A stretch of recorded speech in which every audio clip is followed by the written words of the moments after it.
Tomas, ako naman si Jules G. Ang sama-sama pa rin natin pag-uusapan ang mga napapanong issues na tiyak na kapupulutan natin ng aral at ng kaligayahan. Ako naman si Audrey Goriseta. Bago tayo magsimula, sabay-sabay muna namin kayong babatiin ng Good Morning, Boss! Good umaga! Morning. Happy Tuesday. Maayong butag ka. Medyo maulan-ulan. Oo, kasi nandito si Bagyong Batchoy. Batchoy. Pagkain niyo. Pagkain pala sa labas nyo. Masarap yan. Yun ang masarap kainin pag ganitong panahon. Ganun dapat kasi kung mapaminsala naman ganun, maganda na lang masarap, di ba? Para hindi matuloy, pagkain na lang ibigay sa atin. Huwag naman yung si Butchoy.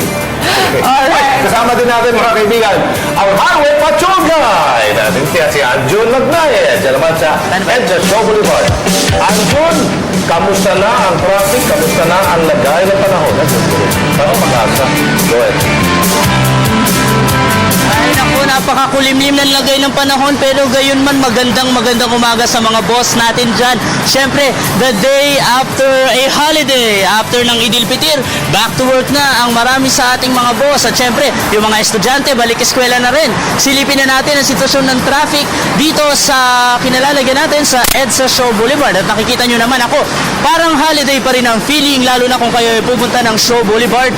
Makikita nyo naman yellow lane, yung bus lane, napakaluwag, pwede ka pang humiga. May espasyo pa para ikaw ay dumaan, paliko dyan sa may Show Boulevard kung ikaw ay papunta ng sentro ng Mandaluyong at dyan sa sentro ng Pasig City. At kung kayo naman ay pailalim, papunta kayo sa area ng Ayala, dyan sa may Makati at Pasay City hanggang sa kasalukuyan ay maluwag pa yung sitwasyon hanggang dyan na yan, tuloy-tuloy sa may bridge ng Guadalupe, ano?